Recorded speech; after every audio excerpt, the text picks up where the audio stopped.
আসসালামু আলাইকুম প্রিয় দর্শক। আজ 1 জানুয়ারি 2025 সাল। ঠিক বছরের প্রথম দিনেই বাংলাদেশকে নিয়ে আবারও ভারতের নাগা সন্ন্যাসীরা নতুন করে হুমকি দিলেন। 1 ঘন্টা সময় পেলেই তারা পুরো বাংলাদেশ নাকি দখল করে নেবেন। তাদের অভিযোগ, বাংলাদেশে সংখ্যালঘু তথা হিন্দু নির্যাতন হচ্ছে। সুপ্রিয় দর্শক, ঠিক একই সঙ্গে আজকের এই দিনেই বিবিসি বাংলার এক প্রতিবেদন ভারতের মুখে চুনকালি মেখে দিয়েছে।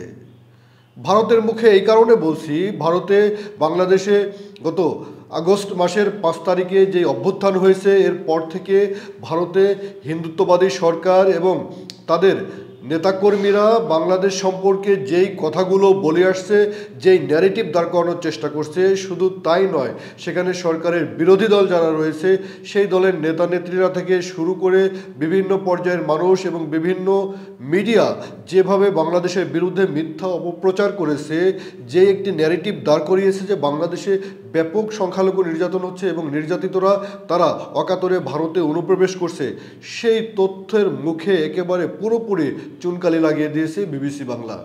সুপ্রিয় দর্শক, বিবিসি বাংলার আজকের প্রতিবেদনে একেবারে ডেটা সহ উল্লেখ করে তথ্যপত্র সহ প্রমাণ করে দিয়েছে যে নির্যাতনের কারণে বাংলাদেশ থেকে ভারতে কোনো অনুপ্রবেশকারী যায় নাই। এই কথাকেই আমরা বিশ্লেষণ করব। ঠিক রোহিঙ্গারা নির্যাতিত হয়ে বাংলাদেশে কিভাবে এসেছিল তার সঙ্গে মিলিয়ে। সুপ্রিয় দর্শক, আমরা দেখছি যে বিবিসির যে প্রতিবেদন, সেখানে তারা যে তথ্য নিয়েছে সেটি হচ্ছে যে ভারতের তাদের যে বিএসএফ সীমান্তরক্ষী বাহিনী, তাদের কয়েকটি অঞ্চল রয়েছে বাংলাদেশের সীমান্তের সাথে। বিশেষ করে একটি হচ্ছে যে ভারতের দক্ষিণবঙ্গ সীমান্ত অঞ্চল বলা হয় একটি, আরেকটি হচ্ছে যে পূর্বাঞ্চল। তো দক্ষিণবঙ্গ সীমান্ত অঞ্চলের সেখানকার অফিস থেকে যে তথ্যপত্র নিয়েছে বিবিসি বাংলা, সেই তথ্যপত্রে দেখানো হচ্ছে যে আগস্ট থেকে ডিসেম্বর মাসের 24 তারিখ পর্যন্ত, অর্থাৎ ডিসেম্বরের প্রায় শেষ পর্যন্ত, এই সময়ের মধ্যে বাংলাদেশ থেকে যে পরিমাণ অনুপ্রবেশকারী বাংলাদেশ থেকে ভারতে যাবার সময় বিএসএফের হাতে আটক হয়েছে, তাদেরকে জিজ্ঞাসাবাদ করে দেখা যায় এগুলোর মধ্যে অধিকাংশই হচ্ছে মুসলিম, তুলনায় হিন্দু কম। সেই সংখ্যা কত সেটিও আপনাদেরকে বলছি। শুধু তাই নয়, এই তথ্যপত্র এই বছরে যেমন ঠিক আগের 2 বছর 2023 সাল এবং 2022 সালেও ঠিক প্রায় একই রকম, অর্থাৎ গতানুগতিক কোনো পরিবর্তন হয় না 2024 সালে এসে।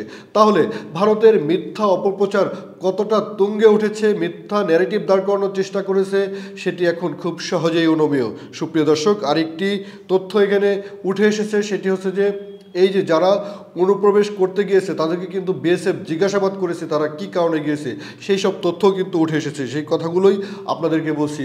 সেই সব তথ্য থেকে জানা যায় যে সহিংসতার কারণে কিন্তু তারা ভারতে যাননি।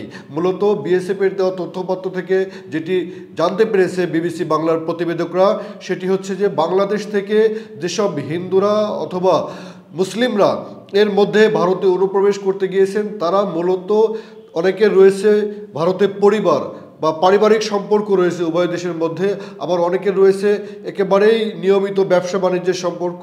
সেই সম্পর্কের কারণে তারা এর মধ্যে আগে থেকে তারা বৈধভাবেই যাতায়াত করতেন, কিন্তু সাম্প্রতিক সময়ে বাংলাদেশ থেকে যেহেতু ভারতে ভিসা দিচ্ছে না বা দেওয়ার পরিমাণ কমে গিয়েছে, এই কারণে তারা ভিসা না থাকায় এইভাবে অনুপ্রবেশ করতে গিয়েছেন, অর্থাৎ অবৈধভাবে যাওয়া আসার চেষ্টা করেছেন। এটি খুদ বিবিসি বাংলার প্রতিবেদনে খুদ বিএসএফের পক্ষ থেকে এই তথ্য জানানো হয়েছে। এবার আসি সুপ্রিয় দর্শক, আগস্টের 5 তারিখ থেকে 24শে ডিসেম্বর পর্যন্ত, অর্থাৎ 2024 সালের কতজন বাংলাদেশ থেকে ভারতে এই দক্ষিণবঙ্গীয় বিএসএফের যে সীমান্ত অঞ্চল এদিক দিয়ে যাওয়ার চেষ্টা করেছিল? 716 জন। তার মধ্যে হিন্দুই হচ্ছে 301 জন আর মুসলিম 415 জন। তার মানে কি মুসলিম সংখ্যাই বেশি। আমরা যদি 2023 সালের সেম টাইমের ডেটা বলি, সেই সময় হচ্ছে যে 203 জন হিন্দু গিয়েছিল বাংলাদেশ থেকে 2023 সালে এই আগস্ট থেকে ডিসেম্বর পর্যন্ত, আর 449 জন মুসলিম গিয়েছিল এই সীমান্ত দিয়ে। আর ঠিক একইভাবে তার আগের বছর 2022 সালের চিত্র যদি আমরা দেখি, 114 জন হিন্দু অনুপ্রবেশ করেছিল এই সীমান্ত দিয়ে, আর 298 জন মুসলিম অনুপ্রবেশ করেছিল। তার মানে সবসময় আমরা দেখছি মুসলিমদের সংখ্যাই বেশি।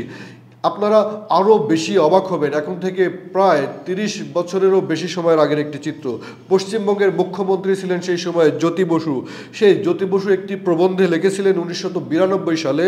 তিনি লিখেছিলেন যে বাংলাদেশ থেকে একজন হিন্দু যদি অনুপ্রবেশ করে ভারতে, তার পেছনে আরও ২.৫ জন মুসলিম অনুপ্রবেশ করে, এই ধরনের তথ্য তিনি লিখেছিলেন।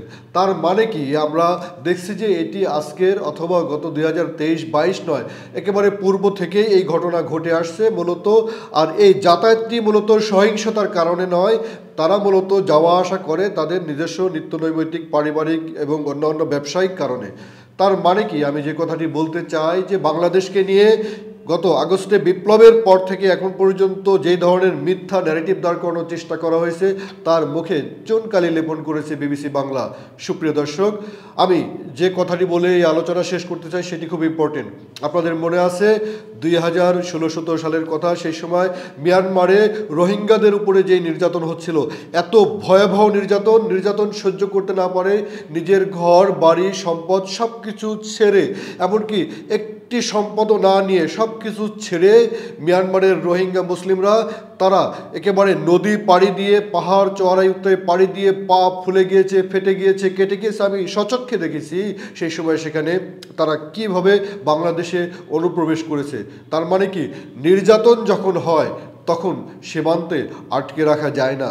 ঠিক বাংলাদেশে যদি হিন্দুদের উপরে নির্যাতন হতো, তারা বাংলাদেশে শুয়ে শুয়ে ঘুমাতেন না, তারা অকাতরে ভারতে চলে যেতেন। তারা ভারতে যান নাই, অনুপ্রবেশ হয় নাই, এবং বিবিসির এই প্রতিবেদনের মধ্য দিয়ে প্রমাণিত হলো বাংলাদেশে হিন্দুদের উপরে নির্যাতন হচ্ছে না। এই সমস্ত মিথ্যা ন্যারেটিভ মূলত দাঁড় করানো হচ্ছে 2026 সালে পশ্চিমবঙ্গে নির্বাচন। সেই নির্বাচনকে সামনে রেখে সরকারি দল এবং অন্যান্য দল তারা মুখরোচক বাক্য রচনায় ব্যস্ত হয়ে পড়েছে।